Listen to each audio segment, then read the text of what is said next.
கண்மணி அன்புடன் அடுத்த வர எபிசோடில் பார்த்திங்க அப்படின்னா கண்மணி பார்த்திங்க அப்படின்னா திரும்ப அன்பு பிரிஞ்சு வந்து திரும்ப இடியாப்பம் கடலைக்கறி விற்க ஆரம்பிச்சிட்டாங்க. அவங்க வந்து சைக்கிளில் தான் போகிறாங்க. அவங்க அம்மா சித்தி யாருமே ஏமா அப்படி கஷ்டப்படுறேன்னு சொன்னாலுமே பரவாயில்லம்மா, நம்மளோட உழைப்பு தான் நமக்கு என்றைக்குமே நிரந்தரம், இதெல்லாம் வந்து பொய்யான வாழ்க்கை, நான் பார்த்துக்கிறேன், நீங்கள் கவலைப்படாதீங்க, நம்ம கண்டிப்பாக பெரிய இடத்துல முன்னேறி வருவோம் அப்படின்னு சொல்லிட்டு கண்மணியும் ரொம்ப நம்பிக்கையோட சைக்கிள் ஓட்டிட்டு போகிறாங்க.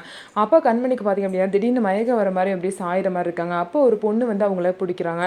என்ன நீங்கள் ஒழுங்காக சாப்பிட்டுட்டுலாம் ஓட்ட மாட்டிங்களா, இப்படி இவ்வளோ வேலை பார்க்குறீங்க கஷ்டப்பட்டு, ஆனால் வந்து எதுவுமே சாப்பிடாம வேலை பார்த்தா எப்படி, வண்டியில் பெட்ரோல் இருந்தால் தான் வண்டி ஓடும், அப்போ நீங்கள் ஒழுங்காக சாப்பிடணும்ல அப்படின்னு சொல்லிட்டு அந்த பொண்ணு நல்லா பேசுவோம்.